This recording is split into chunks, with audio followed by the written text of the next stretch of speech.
fois après tu peux dévisser. Non, pas de souci.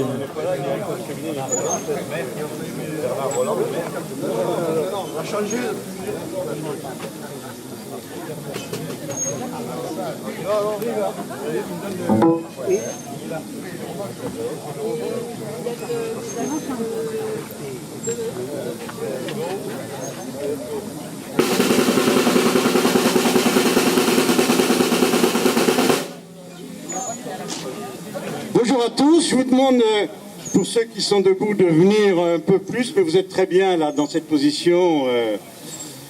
Voilà, et pour l'instant je ne peux pas saluer les autorités municipales parce qu'elles ne sont pas venues. Peut-être que cette annexion du domaine des Manches en territoire de Patagonie les gêne, mais je pense quand même qu'ils viendront.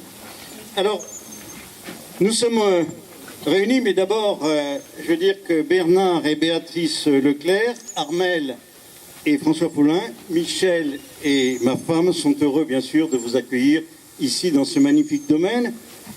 Et c'est parce que nous sommes provençaux et que nous aimons tous les belles histoires que nous sommes donc réunis en ce magnifique domaine que Béatrice et Bernard Leclerc ont su magnifiquement développer et qui va devenir terre patagone tout à l'heure. Alors avant de vous raconter l'histoire authentique de ce petit avoué de Périgueux qui fut un éphémère roi d'Araucanie et de Patagonie en 1860, je voudrais d'abord vous expliquer un peu pourquoi le nom de Patagonie. Nous sommes en 1620, le grand navigateur Magellan arrive devant le détroit qui va porter son nom, et là il va rencontrer des Indiens, je pense que ce sont des Indiens Onas, qui sont très grands, qui sont très forts, et qui ont de très grands pieds. Et Pigafetta, qui est l'écrivain de Magellan, va dire grand pied c'est Patagon, d'où le nom de Patagon, de Patagonie. Et puis ensuite ils vont embouquer le détroit donc de Magellan, et là ils vont voir des flamèches un peu partout. Ces flamèches, ça va être la terre de feu. Mais pourquoi ces flamèches? Ces flamèches parce que les nomades de la mer, c'est-à-dire les Indiens Yagans, les Alakalouf, étaient des nomades de la mer qui vivaient sur leurs canottes, et sur ces canottes, il y avait de la braise au milieu. Et donc, à partir de là, il y avait des flamèches partout, d'où le nom de terre de feu. Alors, nous avons distribué des cartes sur lesquelles vous situez bien la position de l'Araucanie et de la Patagonie. Alors, 10 000 ans avant notre ère, le détroit de Magellan est encore glacé. Des hommes se sont installés dans cette Patagonie, des hommes qui venaient du bout du monde et qui vont s'installer dans cette Patagonie du centre et du sud, et surtout qui vont aller jusqu'au Cap Horn. D'où venaient-ils? Ils venaient très certainement du nord des Amériques, et ils venaient par la mer d'autres contrées, car il y a beaucoup de différences physiques entre les peuples que nous allons rencontrer. Les premiers, ce sont les Araucaniens, qui vivent donc en Araucanie, ce sont les Mapuches. Les Mapuches, il en reste beaucoup aujourd'hui, 600 000 à peu près au Chili, 300 000 en Argentine. Et en Patagonie centrale et du sud, vous avez deux types de peuples. Vous avez les nomades de la terre, répartis entre les Secnams ou les Onas ou les Tihuelches. Ces nomades de la terre, bon, eh bien, ils sont courts dans les grands étendues patagones. Et vous avez les nomades de la mer. Les nomades de la mer m'ont toujours passionné.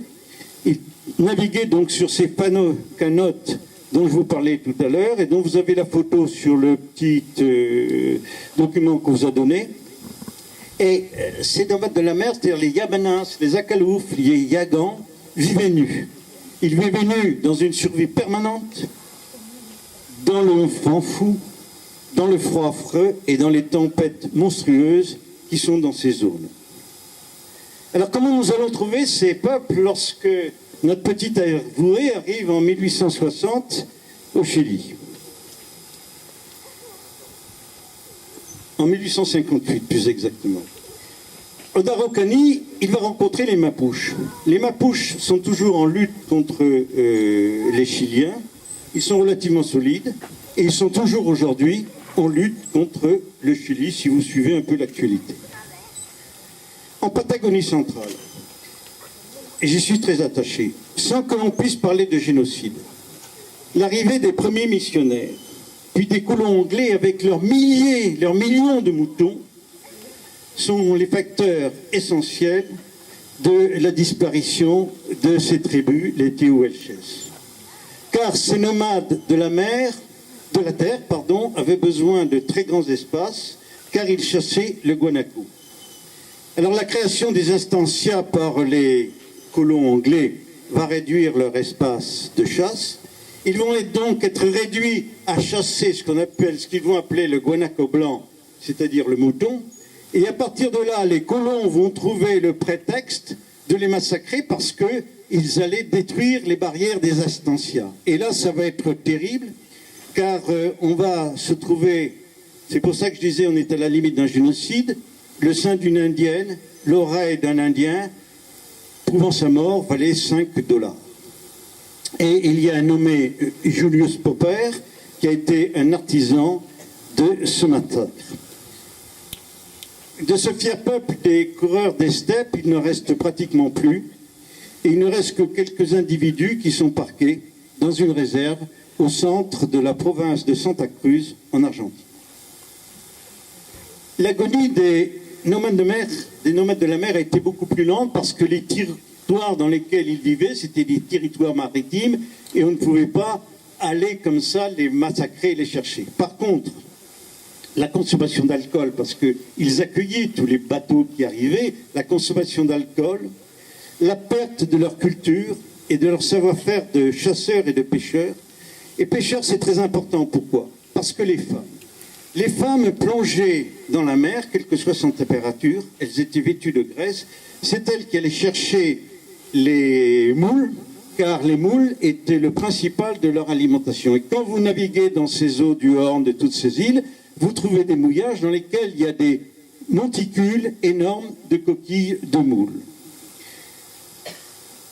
Pour conclure la présentation de ces peuples, je dirais que l'on commence seulement, et grâce à un ethnologue français qui s'appelle Joseph Empereur, on commence à découvrir la richesse de leur culture et de leur sensibilité. Darwin avait dit « ce sont des sous-hommes », c'est absolument invraisemblable que ce grand scientifique ait pu les traiter de cette façon. Alors, excepté les Mapuches, qui donc vivent et qui ont été bien détruits, mais qui vivent encore nombreux, eh bien, toutes ces tribus du Nord, des nomades de la terre, des nomades de la mer, n'existent plus. Il y en avait 25 000 quand Antoine de Tounain est arrivé au Chili, 25 000 dans toutes ces régions, et il n'y en a plus, puisque la dernière indienne de sang pur, qui était Cristina Calderón, que j'ai rencontrée en 1996 à Porto William, était la dernière indienne de sang pur, et elle est morte il y a maintenant 3 ans, 4 ans, ce qui vous explique un peu ma passion pour cette région de Patagonie. Je viens de vous planter le décor. Alors venons-en maintenant à l'histoire parfois shakespearienne de notre petit avoué de Périgueux. C'est vers 1850 que notre Antoine, qui est un fils d'agriculteur peu aisé, qui vont se saigner pour lui faire des études, pour lui acheter une étude notariale à Périgueux, ce petit Antoine va commencer à rêver à être roi, à conquérir un royaume. Et il est loin d'être inculte. Donc il va regarder les cartes et il va se percevoir que en Amérique du Sud, tout en bas de l'Amérique du Sud, aux confins du Chili, de l'Argentine, il y a un certain nombre de tribus qui luttent contre la colonisation. Et donc il a une idée de génie, aller là-bas, fédérer ces tribus et devenir leur roi. Alors il a d'abord 2 combats à mener. Le premier, c'est qu'il s'appelle Antoine Tounens. On n'est pas roi avec Antoine Tounens, il faut une particule.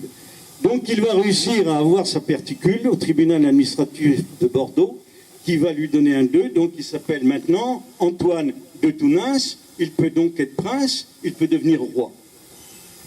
Je salue du reste Anne Brassier, qui est écrivain et qui est vice-consul de Patagonie des Oursenières Pradées.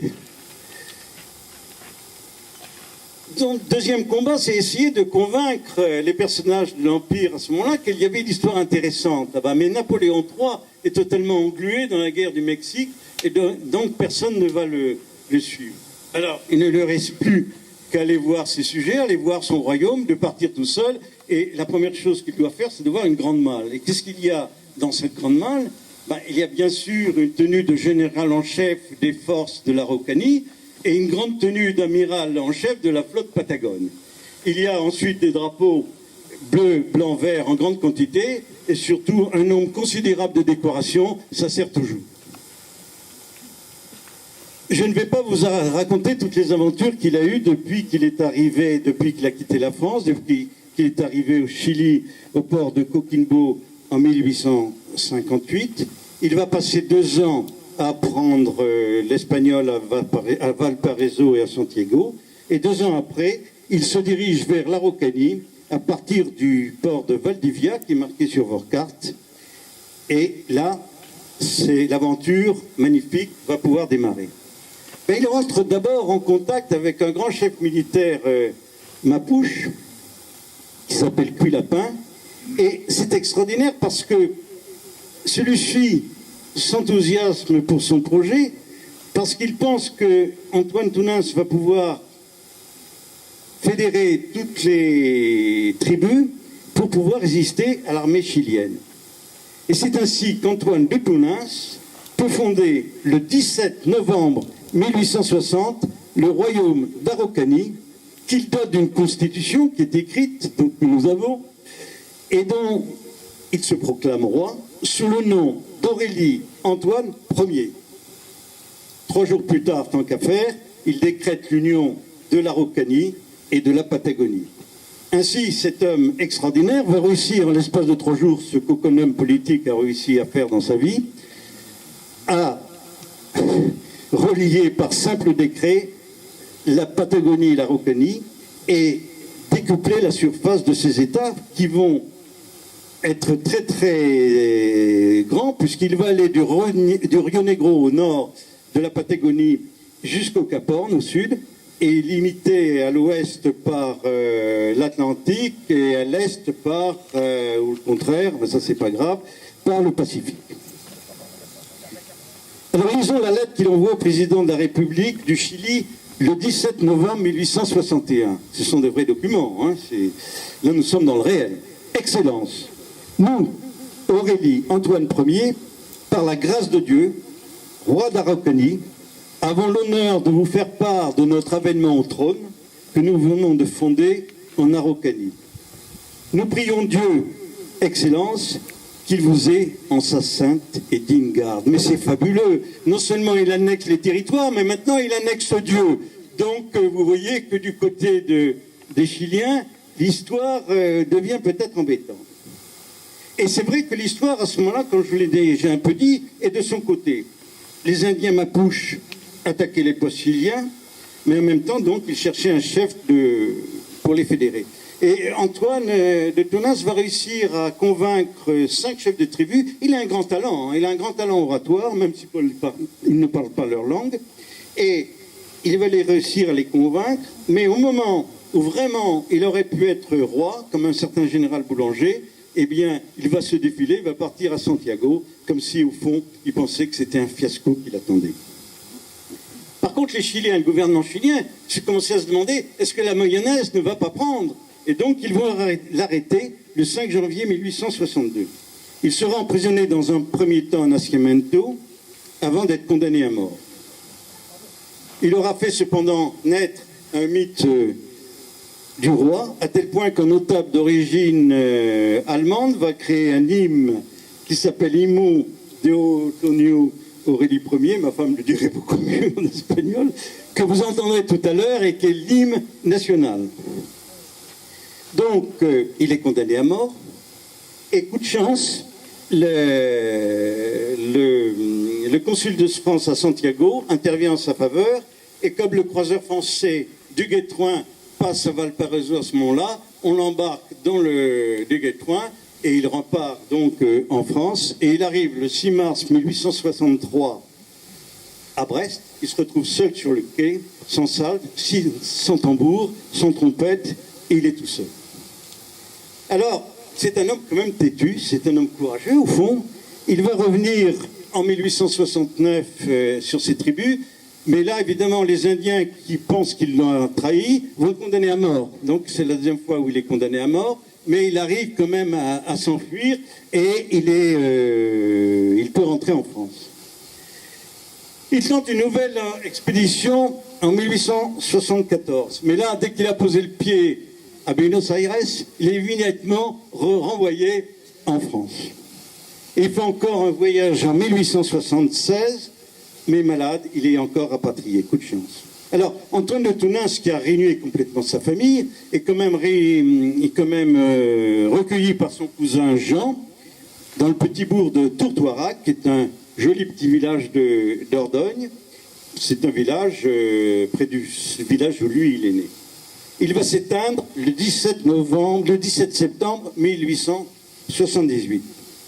Aurélie Antoine Ier, l'homme qui avait rêvé d'être roi et qu'il le fut d'une manière éphémère, et qui avait voulu donner aussi un empire colonial à la France, est enterré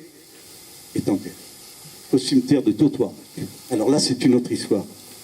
Alors pour terminer, et on y reviendra, je vais vous raconter deux anecdotes, parce que l'histoire de ce type est fabuleuse. Quand il est en exil en France, il va venir à Paris et il va rencontrer qui? Il va rencontrer, si vos souvenirs de cette période vous reviennent, la bande du Chat Noir. La bande du Chat Noir, c'est une bande de gens assez extraordinaires qui sont Verlaine, François Copé, José Maria de Heredia, Alphonse Daudet et Manet, et qui vont prendre Antoine de Tounens pour leur coqueluche ou leur tête de turc. Et bien sûr, Antoine de Tounens va leur donner les plus beaux titres qu'on puisse trouver quand on est prince de rien du tout. La deuxième, et elle est totalement vraie, la deuxième, c'est celle de l'académicien André Mauroy. Le célèbre académicien vient à Tourtoirac, il est passionné de l'histoire d'Antoine de Tounens, et il dit au maire de l'époque, où est la tombe de Sa Majesté Antoine de Tounens? Et le maire, qui s'appelle Raoul Devort, est très embêté parce qu'il ne le sait pas. On ne sait pas où est sa tombe. Et à un moment, le maire, un très bon politique, trouve un monticule et dit c'est là. Voilà, donc c'est là. Alors tout le monde est content. Le lendemain, on fait une belle stèle. La mairie paie une belle stèle pour Sa Majesté. Et bien sûr, il n'y a rien. Et là, je vais vous citer Jean Raspail, que cela ne décourage pas les pèlerins. Au contraire, la méditation devient sidérale, le trône et la tombe sont vides, nous sommes comblés, vive le roi.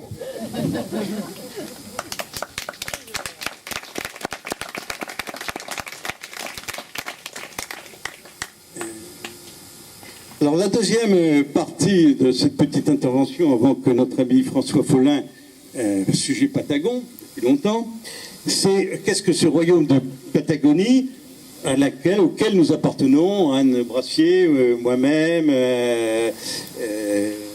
voilà. Alors, dans les années 50, Jean Raspail explorait la Patagonie. Et il se souvient de cette histoire extraordinaire d'Antoine de Tounens. Il en tire un premier roman, Le Jeu du Roi, où il imagine un successeur à ce souverain malheureux. Et là, c'est étonnant, un nombre considérable de lecteurs disent « mais nous, on voudrait bien être sujet Patagon ». Et progressivement, ce royaume de Patagonie commence à devenir très important. Il y a beaucoup d'afflux de naturalisation patagone. L'élan ne s'est jamais tari. Aujourd'hui, il y a 5000 sujets patagons. Il y en a à peu près 4000 en France, 1000 à l'étranger. Il y a eu la création de 200 vice-consulats en France et à l'étranger. Il y en a quand même, et c'est le Var qui a encore un département en tête. C'est dommage que Vincent Maurice ne soit pas là parce qu'il aurait pu s'appuyer sur 2 vice-consuls à Sainte-Maxime.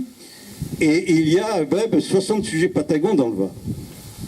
Alors, ce royaume de Patagonie, il y a des tas d'institutions, évidemment. Il y a le Royal Yacht Club de Patagonie qui est dirigé, qui est présidé par une navigatrice célèbre. Il y a un autre cercle que j'aime beaucoup, c'est le cercle de l'inutile, où il y a beaucoup de demandes. Et il y a également l'Institut Royal Patagon de recherche et d'illustration du voyage de la Pérouse. C'est-à-dire qu'il y a quand même des choses sérieuses, parce qu'il y a des gens qui sont passionnés par l'histoire de la Pérouse. Et Yves Bourgois, qui est celui qui fait tous les films sur l'histoire de Vanikoro, eh bien, est le président de cet institut. Évidemment, il n'y a aucune cotisation, il n'y a aucune assemblée générale, ce n'est pas une association, il n'y a aucune intervention, il n'y a aucune connotation politique, comme le montrait du reste la présence d'un amiral anglais comme attaché militaire de défense. Ainsi, le royaume de Patagonie, au gré de chacun, peut devenir défi, simulacre de conquête, pied de nez, rêverie, canular, façon d'exprimer l'incertitude. Tous les 2 ans, quand même, il y a un bulletin, c'est peut-être tous les 2 ans, tous les 3 ans, tous les 6 mois, on n'en sait rien, qui s'appelle le bulletin des amitiés patagones, où il y a des témoignages, des récits très intéressants, et surtout, il y a des Patagons qui sont extraordinaires. On a des Patagons qui sont en Antarctique, il y en a en Arctique, il peut y avoir en Chine, etc., et qui vont planter le drapeau, voilà, donc il y a toute une animation de ce côté-là. Ces règles non établies sont subtiles et doivent bien sûr demeurer celles d'un jeu. Je ne vous citerai aucun nom de personnalités qui sont sujets du roi et non citoyens patagons. Une seule exception quand même. Une seule exception. Jean Raspail demandait à André Frossard, académicien célèbre, vice-consul de Patagonie à Ravenne, pourquoi il avait souhaité devenir sujet de sa majesté. Et il s'entendit répondre par André Frossard, parce qu'il y a plus de Patagons qu'on ne croit. Tout était dit, rien n'est ajouté, il y a beaucoup de Patagons devant moi, merci.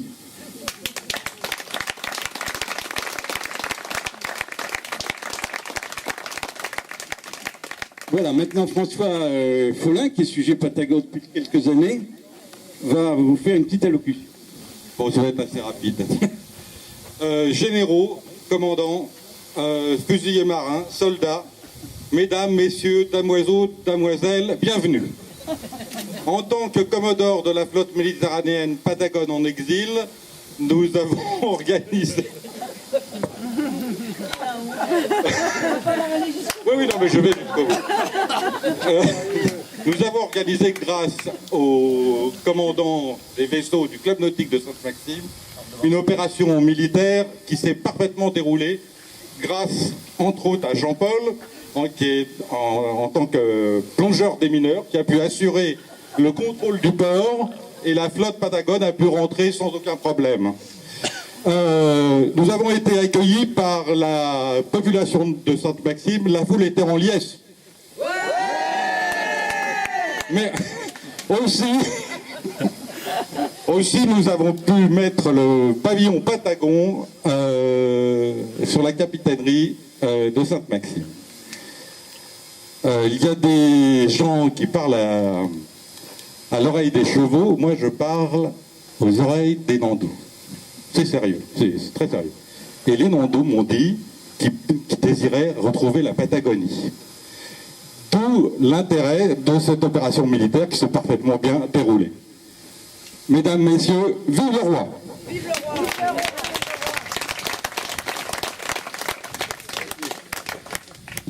Alors, nous allons maintenant procéder à 2 opérations essentielles, c'est-à-dire nous allons avoir une cérémonie de naturalisation dans un premier temps, nomination de nouveaux sujets Patagons. Ensuite, nous allons avoir la désignation de 2 Patagons à des postes très importants. Et donc, il y a un petit cérémonial, c'est le côté où on devient sérieux ubuesque, comme vous voulez. Et je vais dire, ouvrez le banc.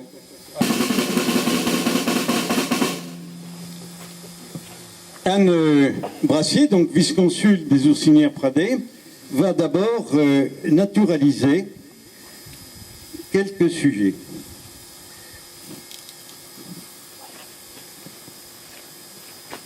Nous appelons Monsieur Bernard Leclerc.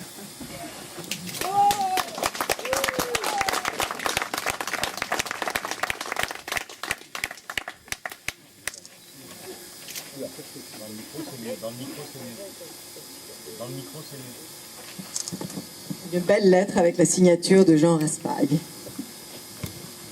Eh bien, merci.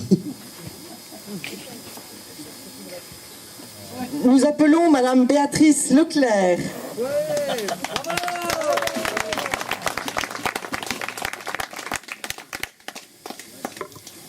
Ben, merci beaucoup, je suis très fière. Et ben, moi qui aime beaucoup les voyages, en fait, je délire énormément depuis un an grâce à cette histoire parce que ben, maintenant j'ai plus qu'une envie, c'est d'aller visiter mon nouveau royaume en fait. Voilà, donc ben, je pense qu'on va aller en Patagonie dans les 3 ans qui viennent, en Harley ou pas en Harley, je sais pas parce qu'il fait pas chaud, mais pourquoi pas, pourquoi pas. Et j'invite ceux qui nous aiment à nous suivre.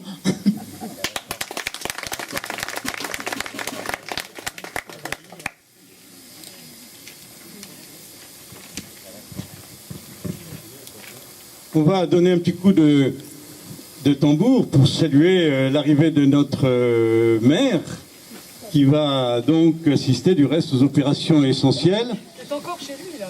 Oui, il est encore chez lui pour quelques instants, alors il faut qu'il en profite. Hein.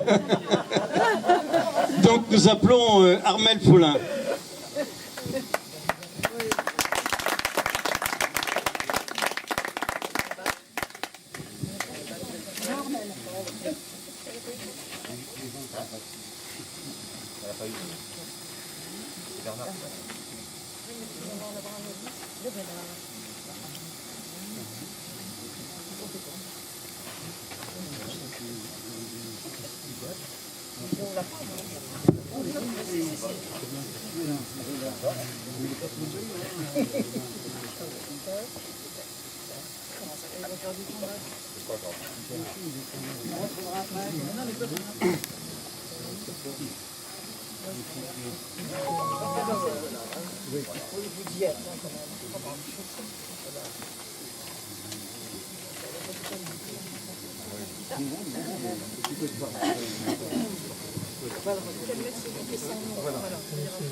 Et nous appelons maintenant Madame Michèle Ray.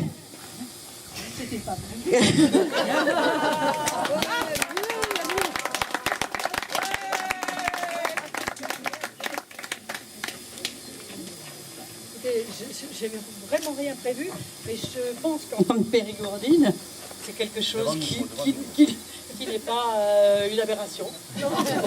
C'est la femme du vice-conseiller.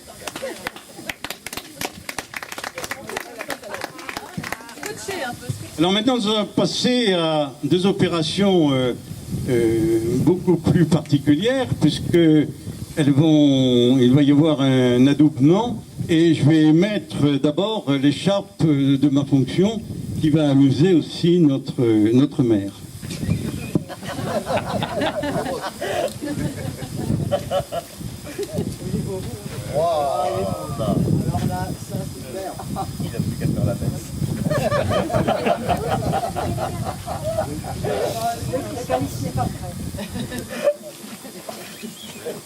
Ça me rappelle quelque chose.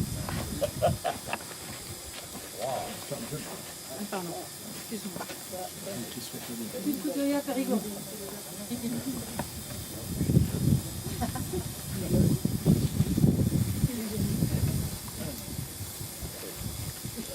Ouvrez le banc. François Follin.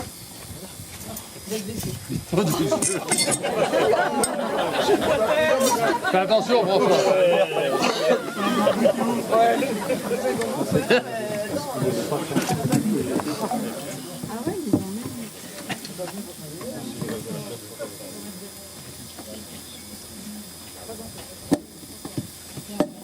Alors François Follin, première nomination, il est nommé membre du Royal Yacht Club de Patagonie. celui qui a envahi le port de Sainte-Maxime jeudi, sans que le maire le sache. Et surtout maintenant, par délégation de Sa Majesté Aurélie Antoine Ier et surtout de Jean Raspail, vice-consul, le consul général, eh bien je le nomme vice-consul de Patagonie de Canfera.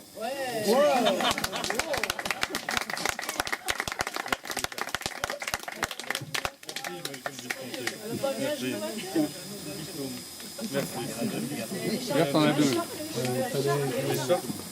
Oui, il faut lui mettre les chats. Pas assez chaud.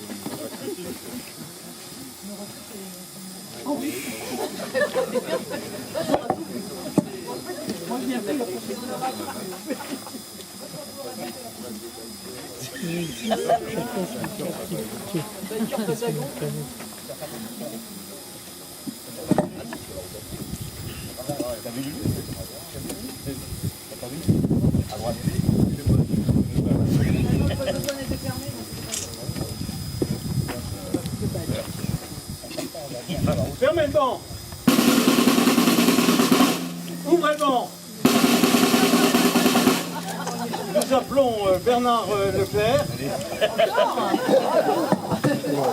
Opération très importante. Bernard Leclerc est nommé gouverneur civil et militaire du domaine des Monges.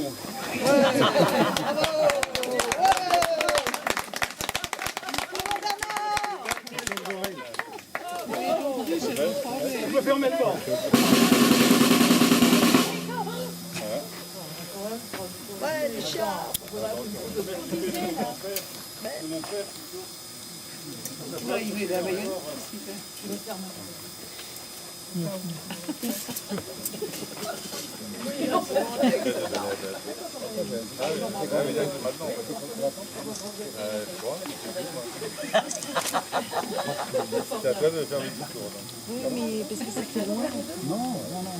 Alors, ouvrez le banc parce que le nouveau gouverneur civil, le premier gouverneur civil et militaire du domaine des Monges, maintenant, lui passe à l'autorité sur nous tous.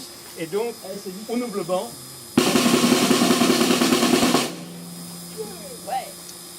Le 22 avril 1998, les autruches, les émeux et les landous ont fait leur entrée au domaine des Monges. Depuis ce jour, ces derniers nous supplient de les ramener sur leur terre d'origine, la Patagonie. Nous avons tout tenté pour leur expliquer l'impossibilité du voyage. Alors, nous appuyons sur une célèbre phrase « Si tu ne vas pas à la Gardère ira à toi », nous avons décidé d'amener la Patagonie à nos Nandous. C'est plus facile à dire qu'à faire.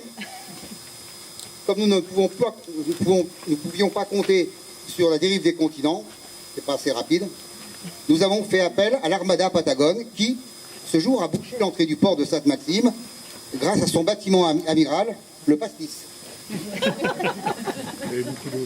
Il existe. Ils sont venus en nombre, dirigés par leur commodore François Follin, afin de nous délivrer du joug imposé par Vincent Maurice, le maire de la petite commune d'à côté, qui depuis des siècles nous assoiffe en nous privant d'eau et nous obligeant à boire le pastis sec. C'est pas bon. Cela mérite au moins l'empalement. Il est content.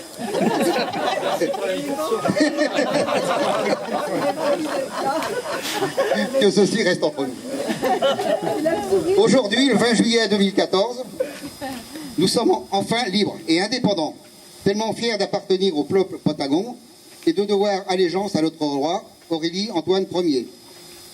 La citadelle des Monges est née, ce nouveau territoire royal de la Patagonie,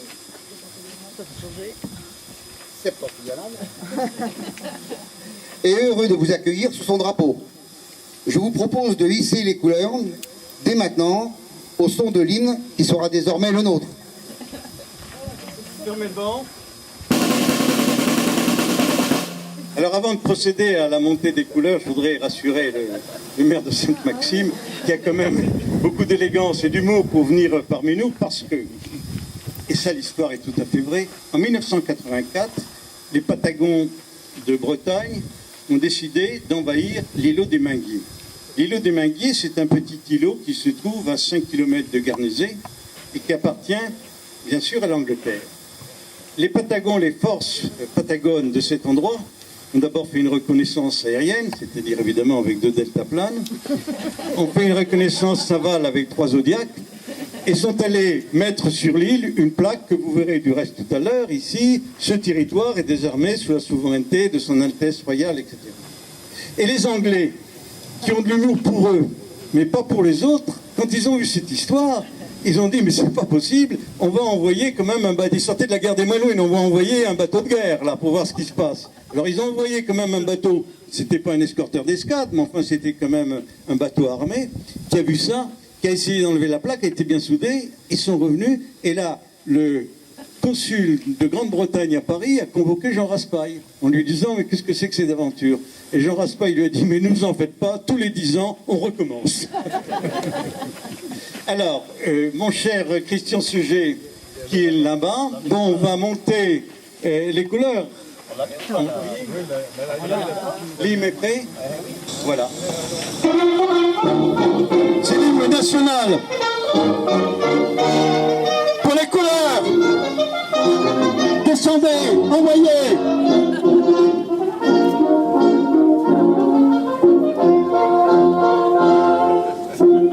Il est où?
Voilà, bien, on peut fermer le banc. Merci tambour, merci trompette.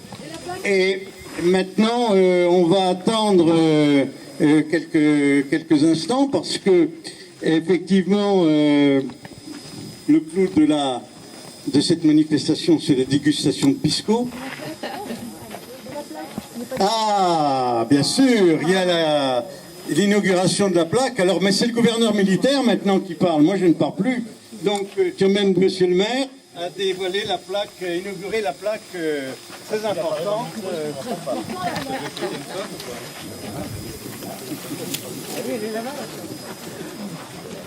Ils ont mis sur les fesses à Fanny en plus.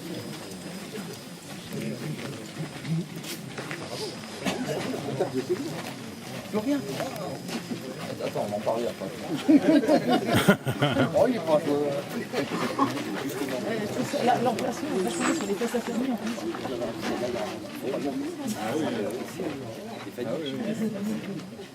Nous dévoilons. Ouvrez le banc. Vous êtes là? Ce qu'il a dit, c'est Dany. C'est les fesses à Dany.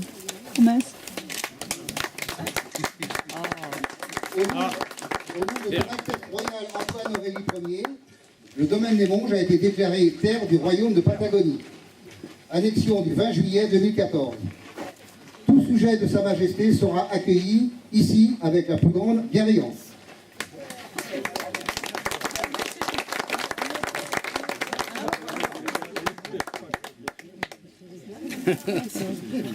Monsieur le gouverneur de Patagonie, merci d'avoir invité votre voisin Maximois dans cette terre nouvelle, il y a quelques années conquise par vous-même et aujourd'hui intégrant ce royaume. Alors écoutez, mon cher gouverneur, il est évident que votre décision n'est pas sans conséquences, notamment sur un impôt particulier qui s'appelle la taxe foncière, donc il faudra qu'on discute tout à l'heure. Parce que la commune de Sainte-Maxime peut se permettre d'avoir un royaume de Patagonie, mais ne peut pas se permettre de perdre la taxe professionnelle, la taxe foncière des Monges. Donc ça fait partie de la future négociation que nous allons avoir. Et je préviens tous vos amis qui ont été invités ce soir, c'est qu'à partir de maintenant, venir investir au domaine des Monges, c'est une fuite des capitaux à l'étranger. Donc attention, nous serons vigilants. Ceci étant dit, écoutez, c'est extraordinaire. Le drapeau de Patagonie a donc fait place, celui de Sainte-Maxime a fait place à celui de Patagonie. Écoutez, c'est quelque chose de particulier qui, je l'espère, restera convivial et qui ne va pas se multiplier dans d'autres terres maximoises, comme sur vous, général, ça nous poserait quelques problèmes. Mais c'est vrai que les Monges, c'est quand même un endroit rêvé pour créer ce royaume de Patagonie. Une partie, parce que finalement, ce royaume, il est sur la terre entière, Patagonie, hein, je crois. Donc moi, j'en suis très heureux, très fier, parce que c'est dans une ambiance amicale, conviviale, toujours dans la bonne humeur, dans le rire. C'est vrai qu'au Monge, on s'amuse bien, mais c'est quand même très éclectique en matière d'animation. Hein. Parce que je dois dire que l'année dernière, à la même heure à peu près, on décorait notre cher collègue de citoyen d'honneur de la ville de Sainte-Maxime. Alors si tu peux me rendre la médaille, parce que ça, c'est quand même une petite vacherie. Et puis, c'était aussi, à la place du drapeau de Patagonie, c'était celui des bikers et de Harley Davidson qui était hissé. Donc je vois quand même que quelque part tu profites un peu de tous les avantages de partout. Hein. Ouais, il mange à tous les râteliers. Il mange à tous les râteliers. Exactement. En tout cas, mes chers amis, écoutez, merci de votre invitation. Effectivement, en Patagonie, on sait recevoir, surtout quand on promet à son autre d'être empalé sur la voie publique. Je me méfierai la prochaine fois. Hein. En tout cas, mon général, merci parce que c'est vraiment des moments exceptionnels que vous faites passer ici à tous ces gens qui connaissent bien le domaine des Monges. Et c'est toujours un plaisir pour nous d'être ici, même pour un événement comme celui-là qui est un petit signe d'indépendance. Mais je l'ai dit tout à l'heure, dans l'amitié, dans le partage et dans la convivialité. Merci, je te fais encore une bise, même si tu vas lui rendre la médaille. Aucune autorité sur toi à partir de maintenant. Bravo.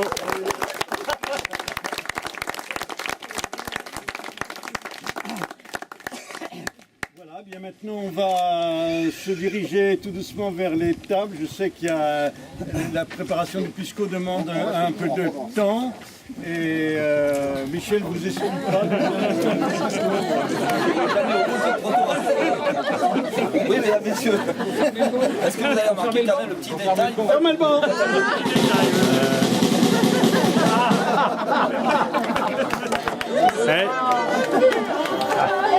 Et Bernard, c'est quand même pas le trou du cul du monde, la Patagonie. Je crois quand même que ça vaut le coup, ça. Sur Facebook.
Thank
you.